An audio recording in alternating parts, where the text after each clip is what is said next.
Hey, Jeff Manchester, Manchester Music. Welcome. In this video, we're continuing the series we do on this channel where we explore a plugin that is so popular and so ubiquitous that we have to dig into it and really get to know it rabbit hole in order to understand why it is so beloved. And this video, we're going to be focusing on another from Soundtoys called Echoboy, which is, to many producers, engineers, the kind of final word on digital delays. Now, if you haven't heard of the series before in this channel, I made a video already. I'll link to it on Decapitator from Soundtoys. And I did another video where I was kind of moaning about the fact that Soundtoys hasn't come out with a plugin in like 4 years, a new plugin. So those two videos, you should go and watch them to get the full context for Soundtoys. But this was a kind of easy choice as the next tool to explore in this series, as, like I said, it is used all over the place. I use it a lot.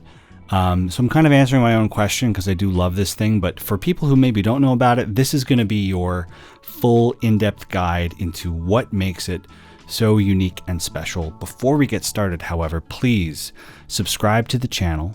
Hit the bell icon. That way you'll get notified when a new video goes up. I've been pretty good about doing them every single Monday, but still, hit the bell, you get notified, and that's how that works. Leave a comment, like the video, dislike it if you want. You can write to me at Vodkastpodcaster@gmail.com, and that way I can answer your questions. I do this thing called the Vodcast, which is where I answer questions drinking alcohol about audio production, the music industry, whatever. And without further ado, let's just hop into why is everyone in love with Soundtoys Echoboy. Okay, so we are in Logic and we see a couple things, right? We have Insight, which is a metering tool by Isotope on the left, and we have Echoboy, which is on the right. Why do I have Insight? Well, I found that it's helpful to have something that visually portrays and describes what we're all hearing. I did this in my Soothe 2 video, and a lot of people found it useful, so hopefully it'll be useful here, but it is in spectrogram mode, and this is basically a way to represent the audio in a three-dimensional sense. We have time going from left to right, we have frequency bottom to top, and so when I play stuff, Insight is going to listen to, the sum of everything happening in the DAW and represent it visually. So let's move this dry wet mix to 50-50 here. Feedback is off, and let's just hear and see what happens to the spectrogram. I'll explain what's going on.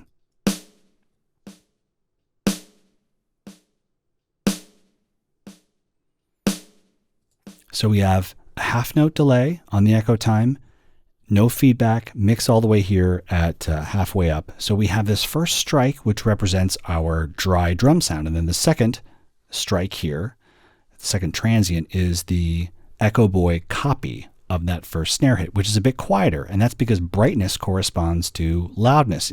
I know it's quieter because it looks more faint compared to the first one, and I can show you how to change that in a moment, but just to explain what we're seeing, this is it. So in the snare, we have some information, some harmonics perhaps, happening from 200 all the way to 700 hertz, and then from there's some high frequency information up here, but I just want to kind of acquaint you with Insight and how it's going to help us understand what Echoboy is doing. And we can see everything going on here, and now you kind of know what it is you're looking at because we're going to be referring to it a lot. Let's start with the first side here, the left side of Echoboy, which has mix, echo time, feedback, low cut, high cut, prime, and tweak, which corresponds to the mode selector that you've chosen. More on that in a moment. So first of all, dry and wet. What's going on here? Well, if I move all the way to dry, we're only going to see and hear the dry signal, nothing from Echoboy.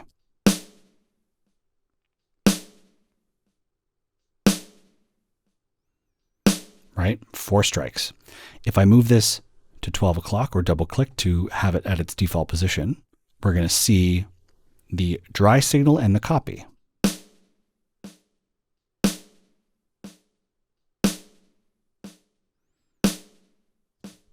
That's how that works. If I move this all the way to wet, we're just going to hear the copy.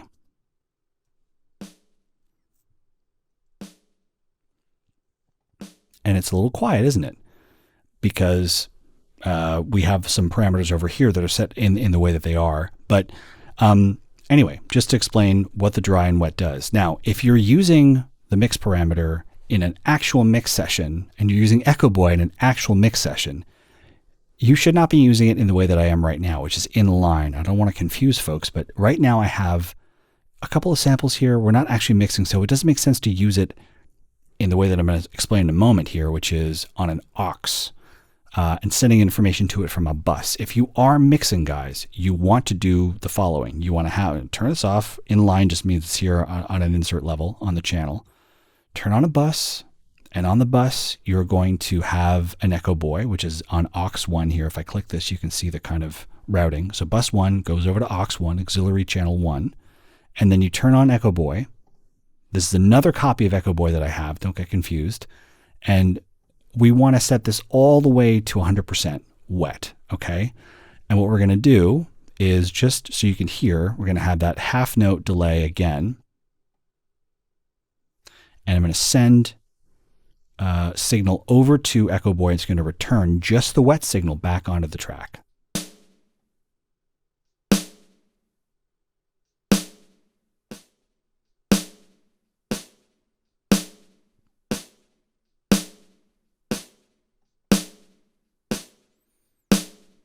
And I can change its kind of loudness, the loudness of that copy coming back over here.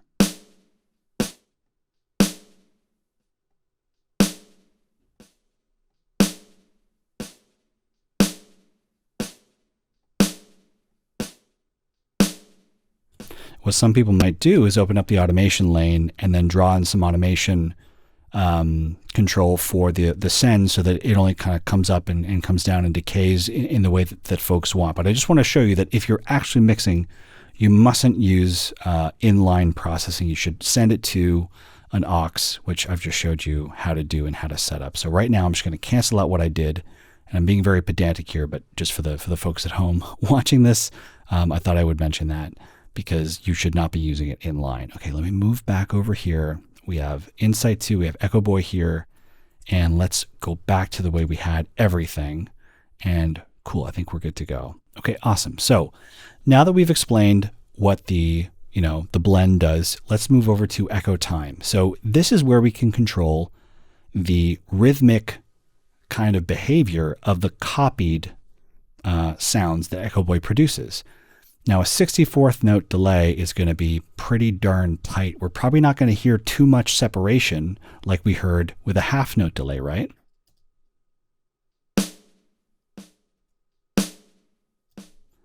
So if I move over to 64th, we don't hear much separation. Let's keep going, and I can either use this knob here in clockwise or anti-clockwise mode, or use these little icons to go up and down. So now into 32nd note territory, we should get a bit of, maybe not much separation, but it's going to be almost like we're doubling up on the sound.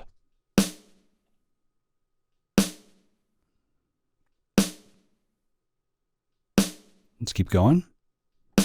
16th.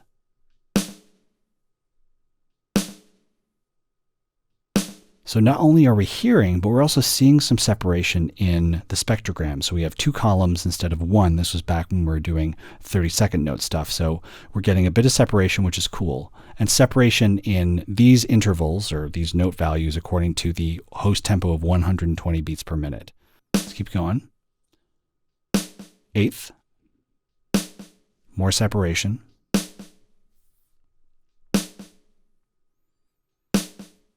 Quarter.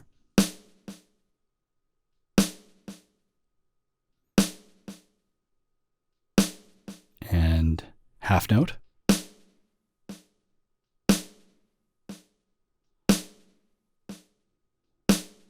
For folks, if you want, I'll turn the metronome on. The metronome is going to be represented in Insight, which is kind of annoying, but just so you can kind of see and hear things.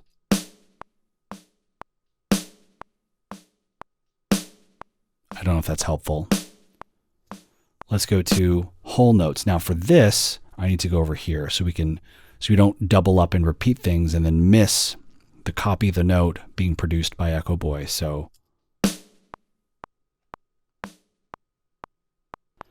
now if you're wondering to yourself, how come I'm not hearing, a classic delay like hello, hello, hello.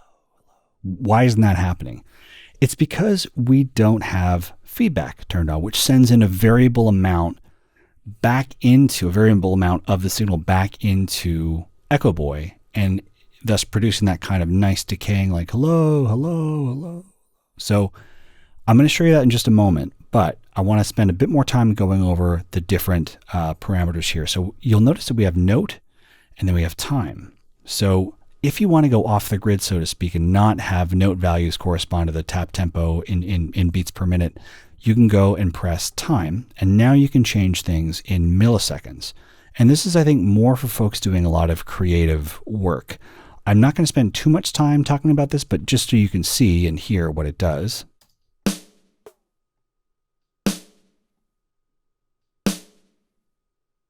A bit more separation at 281 milliseconds. Bring this up.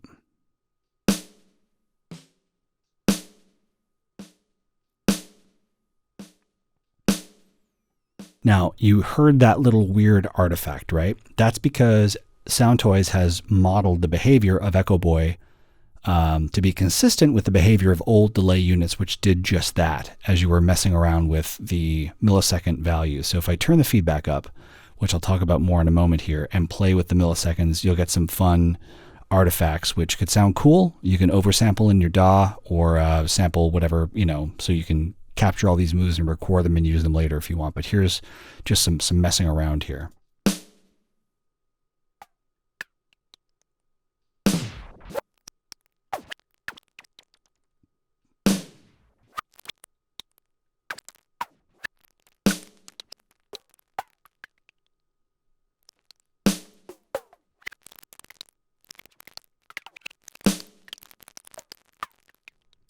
We also have, if I go back to time here, or note rather, we have dotted and triplet notes. So I'll just play these so you can hear what they sound like. We're all kind of familiar with triplets and dotted notes, but let's go to quarter note delay here. I'm going to bring feedback back down. I'm going to bring the metronome in, turn the input up so you can hear the copied note. First with no dot, so here's just a regular old quarter note.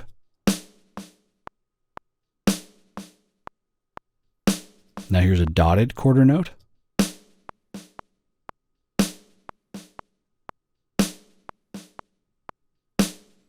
So it's adding a bit of variability to the groove and the swing of things.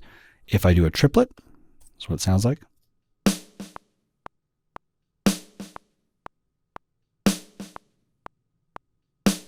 Cool. So that explains echo time. Let's go over to feedback, which gives us that nice kind of like persistent decaying echo that we all kind of know and love, right? Let's feed some of the signal back into Echoboy to get some decaying echoes.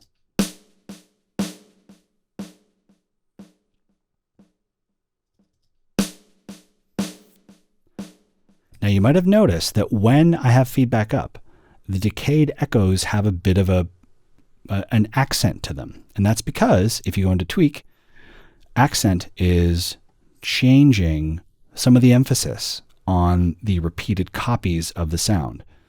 If you have this set all the way to the left, I believe, and we're going to confirm this in a moment, echoes or taps 1, 3, and 5. So 1, 2, 3, 4, 5 are going to be emphasized, and all the way to the right, it's going to be like 2, 4, and 6. So like 1, 2, 3, 4, 5, 6. So all the way up, though, this is bipolar. We don't get any accent, and we get a consistent spread of emphasis across every tap. So here at midnight, if you will, sounds like this.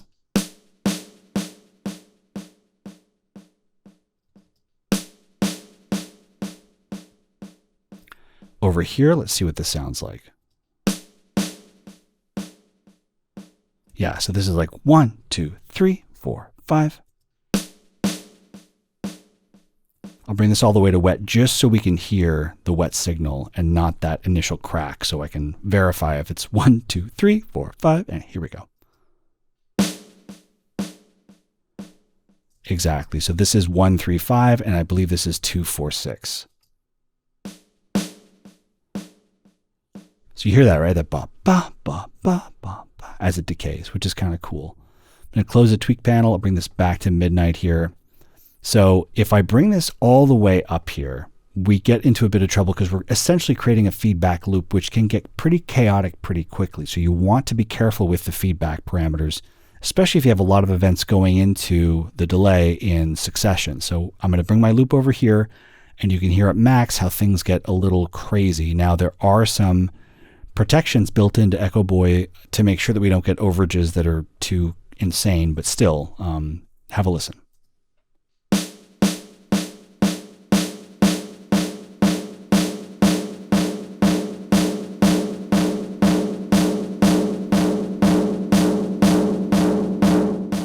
Okay, so you got to be careful. Set the feedback to where it makes sense for you. But I just wanted to explain what's going on and what's happening here in this section. So I'm going to bring things back to a comfortable, kind of very boring, basic delay. Let's bring this back to dry, wet, half and half. So now what I'm going to do is bring the feedback up a little bit to show you low cut and high cut. So what low cut is essentially a high pass.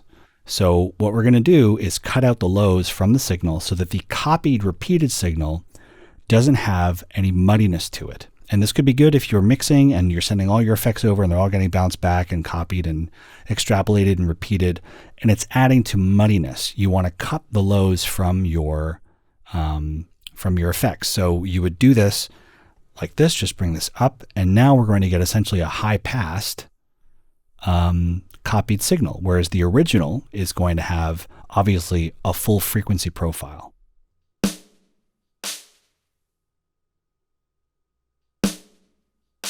Okay, so what do we see in here?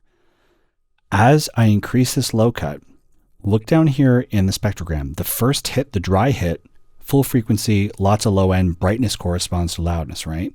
In the second copy though, we're almost shutting out any information between like 0 and 150 hertz. It's just gone, and it's very thin.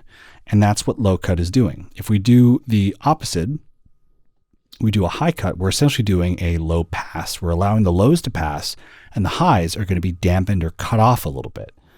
Let's hear that.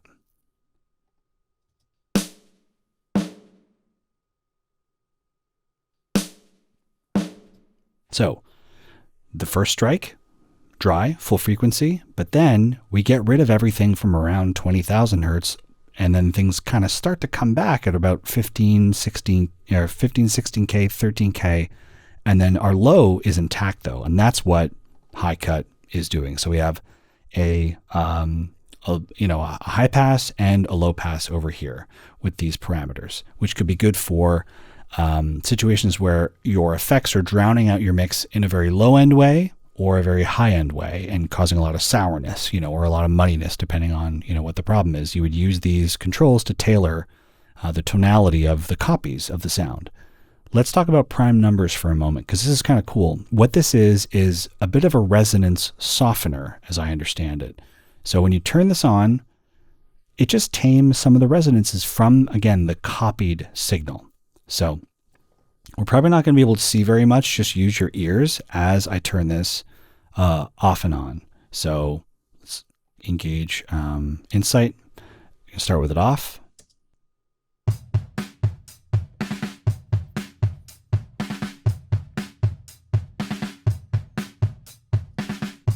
And here it is on.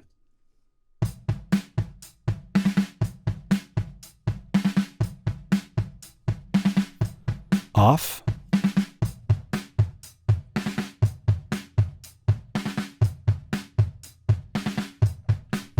On.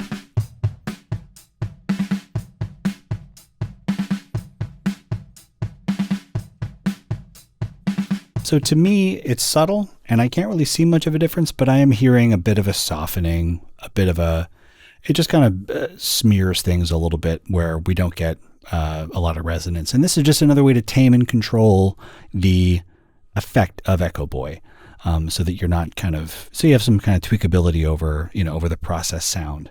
And tweak, I believe I described this. What's going on here in the mode selector, when you move between dual, ping pong, and rhythm echo, these are additional controls you get to change the ballistics and behavior of the modes in the mode selector. So I believe we've done a pretty good job of explaining mix, echo time, feedback, low cut, high cut, prime, and tweak.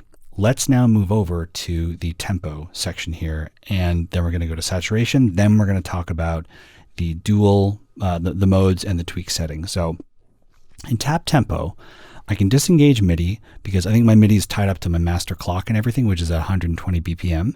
If I change the BPM over here in my DAW to 130 and play a little bit of audio,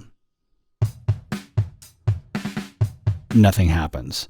If I turn this on, because again, MIDI is tied to everything I'm doing, 130, this should change to 130 as well. There we go. Same if I drag this down. Now we're at 94. If I go back here, hit 120, and let's say I disengage this, I can tap the tempo I want in with my mouse like this, okay? So this is helpful for if you want to do it that way as well. But I tend to leave things on, keep everything at 120, and everything is good to go at 120 BPM. But just so you know, that's what those controls do. Let's talk about what groove and feel do. And to do that, I'm going to turn the metronome on and just kind of move these between shuffle, swing, Russian, and dragon so you can really hear the difference. Groove at midnight, 12 o'clock, so nothing going on.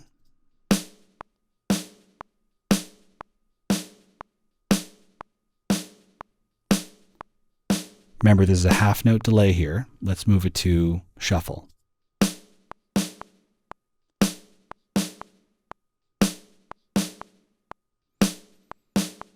So that extra copy comes in a shuffled way, like bops, bumps, bops, bumps. Let's move it over to swing.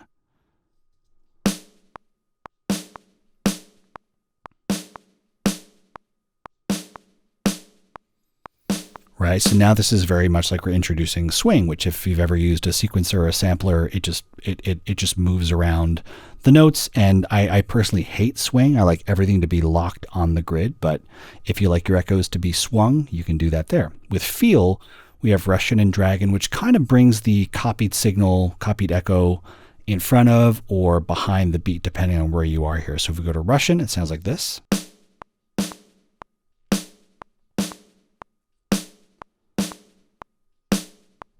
Here's dragon.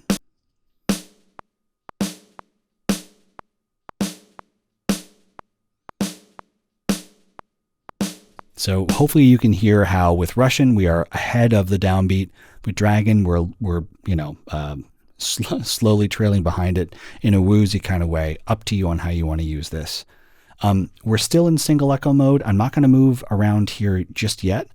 I will turn the metronome off and go over to saturation here because we can get a lot of really cool effects with the saturation. We have input, output. I don't think I need to explain too much about these two things. They're consistent with every other effect that you've used before, but saturation is really cool. We have this saturation knob which increases or enhances the effect of the enhancement happening depending on the saturation style that you choose. At the very top, we start with master tape and go all the way down, and we're going to go through all of these together. I'm not going to explain every single one, but this is Soundtoys' way of, I think, paying homage to a number of different delay units that were out there on the market and the effect each imparted onto the copied delayed signal. We are not doing anything to the input dry signal. This is all impacting, and this goes for all the parameters here, the effect of the wet signal. And you can blend in the amount of enhancement depending on the style you've chosen with this parameter here. And you also have this very lovely style edit screen where you can add diffusion, smearing effects, wobble. You can move around and play with different sine, square wave, all that stuff. It's really, really comprehensive. I don't want to talk about this too much here, but as I move through the different parameters, I think you'll be able to hear what all these effects bring to the table. And of course, I'm just going to shut up. I'm going to play this snare so you can really hear the wet signal afterward. And Let me just make sure I have a good loop here going, and I'm making sure that we're starting at master tape and all my, I hit default, which brings everything back to default, which I don't love. So I have to make sure that everything's configured before we go through all these styles together. So the way that I have this set up is I'm going to set a couple bars so that we can get a nice decay of the copies of the sound. And I'm going to start with master tape. So what you're going to hear is the original sound, that snare crack, and then we're going to get a nice, beautiful, even decay using these different styles here. Again, starting with master tape. So just so you know, I'll do a quick demo right now, starting with the foremost one, the master tape one, which is the one that starts us off. I'll leave this master or this style edit page open so you can see all the parameters and how they affect the style of the enhancement of the saturation.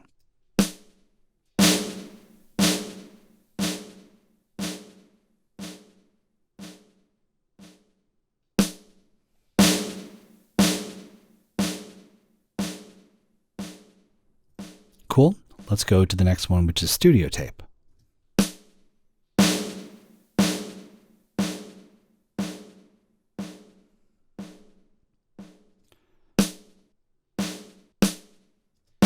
Whoops. Echoplex.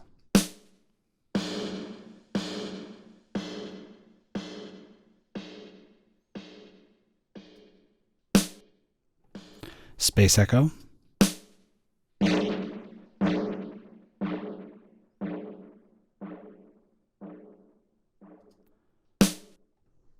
Tube tape.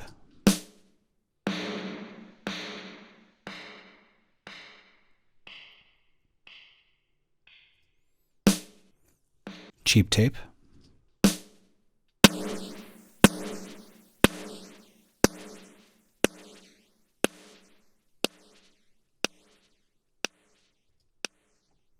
Memory Man.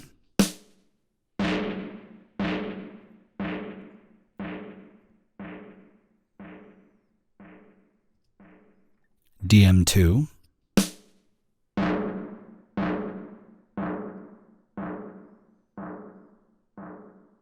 Nice bit crush sound there. Telray.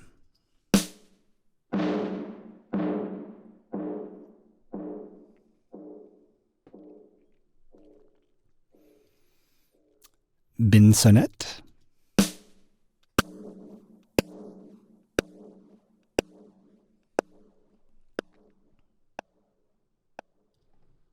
Telephone.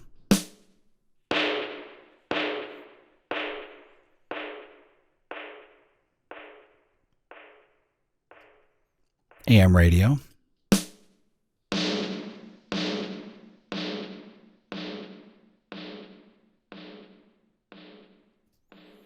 FM radio.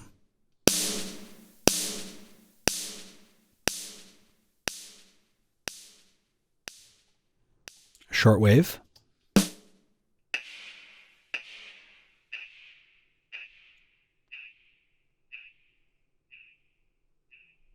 Really cool effects here in Insight on that, those little squigglies.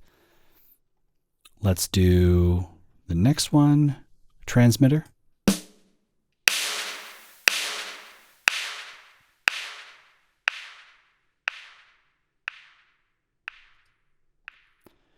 Digital delay.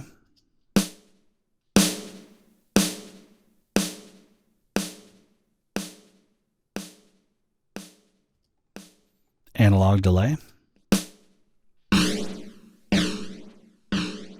Lots of character in that one. Digital chorus.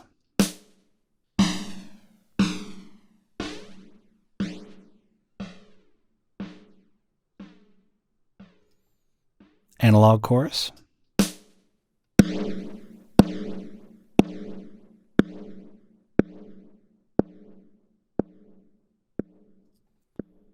CE1 chorus.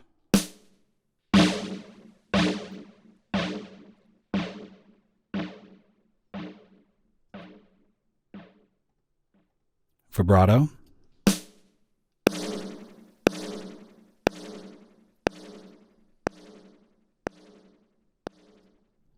Saturated.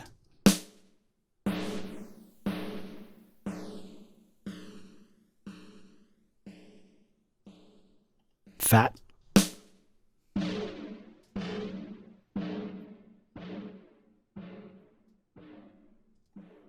Distressed.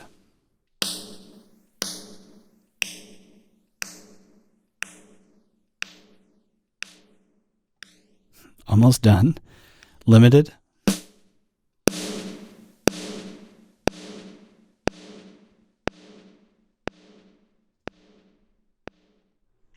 Distorted.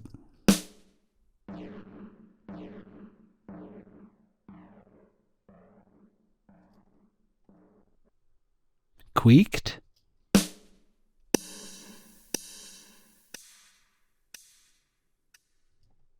Ambient.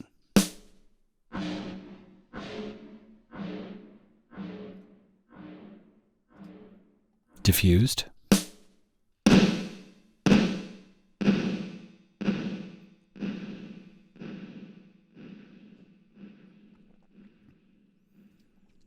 Splattered.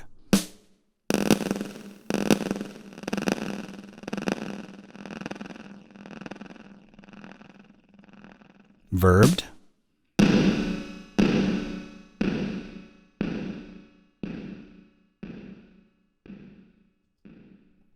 And that's it. So that makes up all of the different styles. Thanks for sitting through that. And you can use those to taste to saturate and color the sound of your copied Echoboy produced copies. I'm still running out of ways to say copies, of echoes, of delays. Okay, so now that we understand the main controls and parameters, I want to talk about the mode selector and how it differs from each mode that you choose. We started with what's probably my favorite, which is just single echoes. And that is, a copy of the echo hanging out in the left and right channels, distributed evenly. We can toggle this, and then we get access to these three controls, and we get more as we go further. But we have width, left and right offset, and accent. So width is basically just the stereo spread of your delay. So if I turn this on, go to minimum, let's make sure that my settings are okay here. Okay, so width works like this. As we increase from minimum to maximum, we get a thicker spread of stereo information. So what I'm going to do is bring my mix all the way to wet. So now we're not hearing any of the dry signal. Feedback is at a minimum here. And watch the sound field, which I can bring on like this in Insight, spread and change. Let's bring it up.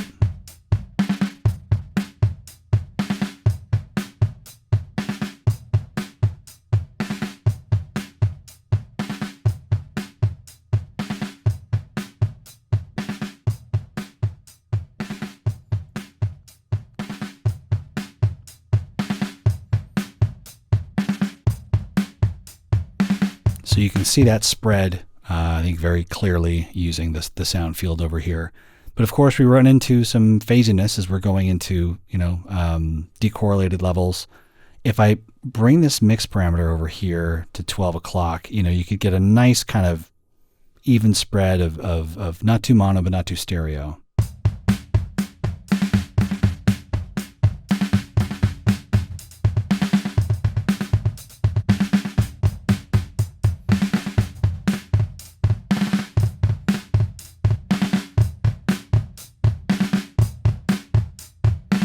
I was just adjusting the echo time here so it wasn't so, delayed and weird.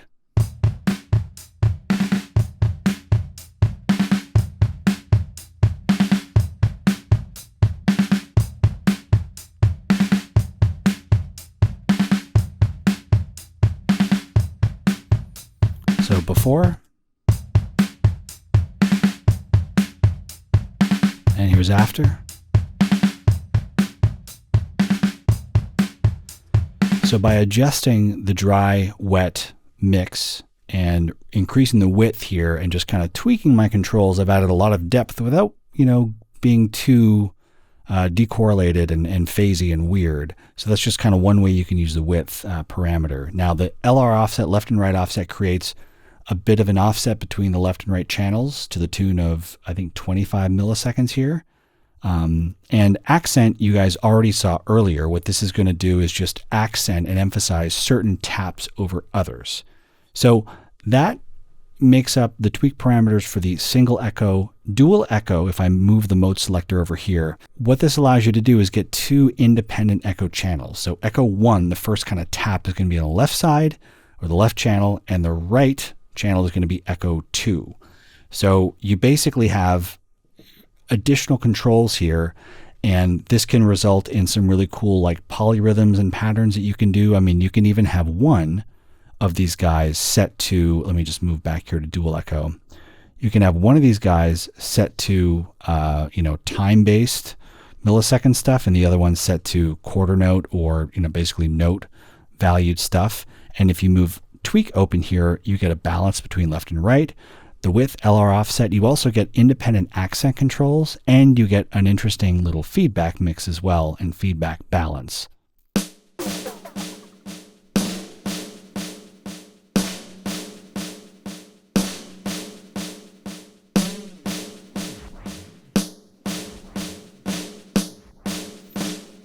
Now, obviously this is insanity. I just want to go for like some note stuff here, so.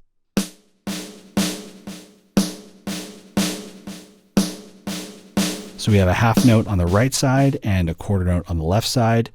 I could, change that here and do like something like a 16th note on the right and a quarter note on the left.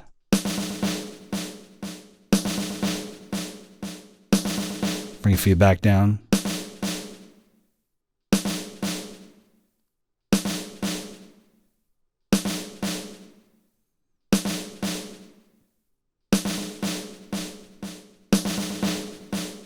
Cool. So let's move over to ping pong. Now that we know what these guys do, ping pong is going to share the delay between the channels. So tap 1 is going to go in the left ear and tap 2 is going to go into the right ear. So you think of ping as left, like 1, ping, and then pong is the second tap going into the right ear. So if I set these to, let's see here, quarter notes each, and let's move this over here, and let's get our feedback up high-ish.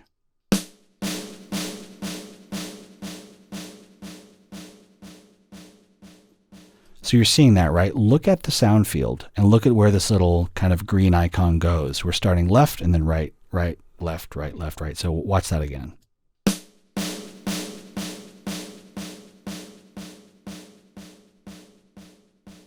Now the width is at max, so I can bring this in a little bit so we're not so spread out. So now you see we're getting a nice kind of even V here. I can bring this in even more.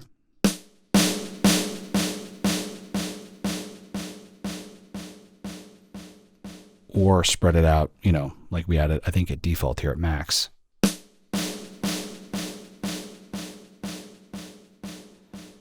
Now with balance, I can make everything about the left or the ping, so to speak. Now we're not even hearing the right, or make it all about the right one.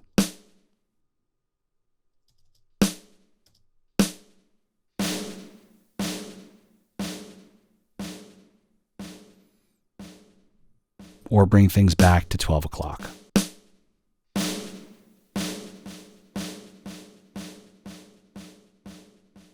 Or all the way left there.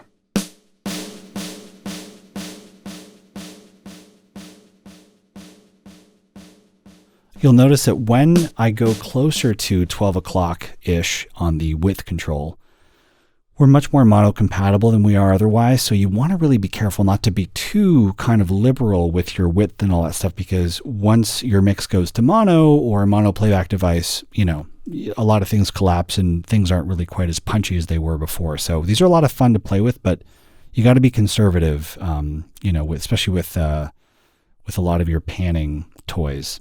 Okay, so the next and final mode is by far the most fun, but the most complicated for me to wrap my head around. It is rhythm echo, and it gives you 16 echo outputs, sometimes called taps here. These are in the repeat section, so we can scale them back. So we have just one repeat,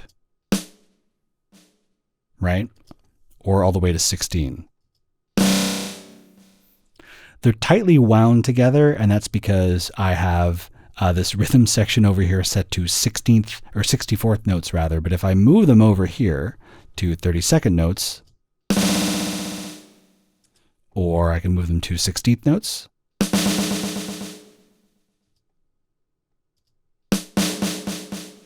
Or 8th notes. I don't have feedback on, which will make things even more chaotic. But let's say if I turn it on here, we have this. Delays, which is fun. If I bring it back to 30, let's bring it back to 16ths actually. I can change the way that these taps kind of come in and out of play and action by moving around the parameters within the shape mode here. So we have decay, reverse, swell, fade, and nonlinear. And this is basically the behavior and structure of the taps. So decay, you can see things fall, especially if I bring it all the way over here, in a nice line, like stairs you're going down. Things are decaying. Those taps are decaying. Reverse, it's the other way around. Let me turn this down just so you don't hear the feedback. Right? I could move this to decay and it does this. Goes down, right? Let's try swell.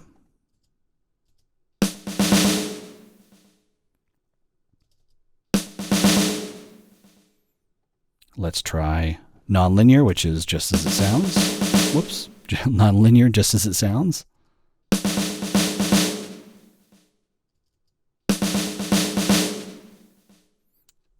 And let's finish with, oh, that's it, really. And you can also change the kind of uniformity or non-uniformity of the different shapes that you pick based on this number here. We have prime numbers again to tame some of the resonance. I mentioned low cut, high cut. Our repeats we can change here. Our taps we can change here.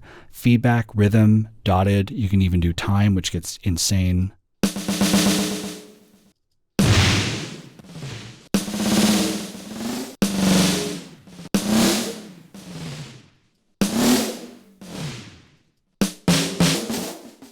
So I will admit that I rarely ever spend time in the rhythm echo section. It's just probably more for sound designers than someone like me. But hopefully this gives you a sense of why people are so in love with this tool. It is a deep yet accessible plugin with a bunch of different modes, a bunch of different parameters made by people who love echo and delay effects, and it put everything together for you here in a really, I think, easy to use and fun package. After all, this is a sound toy. So hopefully this gives you a sense of what this thing can do and how you should use it in your next mix, and above all, why everyone is obsessed with Soundtoys Echoboy. Let's wrap it there. Okay, and we're back. Hopefully that answers some questions around why this thing is so loved. Is there a delay plugin that you prefer? Perhaps something from Valhalla or FabFilter or some other company I haven't even heard of yet. Please let me know in the comments. As always, Vodkastpodcaster to ask me questions over email. I'm on Twitter, it's @JeffManch, or just write comments and questions and stuff in the comment section of the video. I look at them all, I react to most of them, and I'll even respond if you write me a question down there. Anyway, thanks for watching. I'll see you in the next one. Take care.